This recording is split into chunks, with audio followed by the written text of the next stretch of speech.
நினைக்கிறது தப்பே இல்லைங்க. எல்லா இடங்கள்லயுமே வந்து ஒரு சாக்ஸே வந்து நமக்கு வந்து 200 அந்த ரேஞ்சில் இருக்கும். இது வந்து பெரியவங்களோடது. இவங்க எப்படி இந்த ரேட் கொடுக்குறாங்க, இப்போ குவாலிட்டி எப்படி இருக்குன்னு கேட்குறீங்க. இதாங்க பாருங்க, இதோட குவாலிட்டி பாருங்க, நல்ல ப்ரீமியம் குவாலிட்டி இருக்குங்க. ரவுண்ட் நெக், உங்களுக்கு வந்து டிரான்ஸ்பரண்டாலாம் இருக்காது.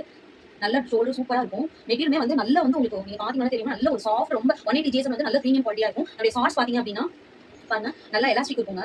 உள்ள வந்து உங்களுக்கு அட்ஜஸ்டபிள் ரோப்புமே கூட வந்துரும். சைடுல பாத்தீங்க அப்படின்னா உங்களுக்கு வந்து எல்லா இடங்களுமே வெறும் பாக்கெட் மட்டும் கொடுப்பாங்க. நம்ம அதை வந்து நல்லா உங்களுக்கு ஜிப் வச்சு மாஸ்டர் சூப்பரா ஸ்டிச் பண்ணி கொடுத்துருப்பாரு. நல்ல பெருசாவே உங்களுடைய மொபைல் ஃபோன் அந்த மாதிரி நீங்க வச்சுக்கிற அளவுக்கு நல்ல ப்ரீமியம் குவாலிட்டியா இருக்குங்க. ட்ரஸ்டட் செல்லர் தான். பாருங்க எவ்வளவு பெருசா இருக்கு. இது வந்து டபுள் எக்ஸல் சைஸ்ங்க. இதுல மென்ஷன் பண்ணிருப்பாங்க உங்களுக்கு. ஒரு சைஸ் என்னது இதுல மென்ஷன் பண்ணிருப்பாங்க. இது வந்து டபுள் எக்ஸல். இதே வந்து நான் ஒரு எல்ல உங்களுக்கு ஓபன் பண்ணி காட்டுறேன். ஸ்டாக் வந்து ரொம்ப இருக்குது. பாருங்க, இது வந்து ஒரு எல் சைஸ்ங்க. சூப்பரா இருக்குங்க. நீங்க பயப்படாம ஆர்டர் பிளேஸ் பண்ணிக்கலாம். ட்ரஸ்டட் செல்லர் தான். பாருங்க, நல்லா இங்கெல்லாம் ஸ்டிச்சஸ்லாம் பாத்தீங்க அப்படின்னா உள்ள வந்து நல்லா உங்களுக்கு வந்து ஓவர்லாக் ஸ்டிச்சஸ் கொடுத்துருப்பாங்க. பாருங்க, தெரியுதா உங்களுக்கு? இது வந்து நல்ல ஓவர்லாக் ஸ்டிச்சஸ் கொடுத்துருப்பாங்க. நல்லா இருக்குங்க. உள்ள வந்து உங்களுக்கு இன்விசிபிளா வந்து இந்த ரோப் வந்துரும். நல்லாவே எக்ஸ்பேண்ட் ஆகும்பா. மெட்டீரியல் நல்லா சாஃப்ட்டா இருக்கும். அதே மாதிரி இங்கேயுமே வந்து நல்ல பிரீமியம் குவாலிட்டில தான் ஜிப் கொடுத்துருக்கும். இந்த ஜிப் வந்து நல்லா உங்களுக்கு ஓபன் பண்ணிக்கலாம். சைஸ் வந்து மென்ஷன் பண்ணிருக்கோம், எல் சைஸ்னு சொல்லிட்டு. தேங்க்யூ.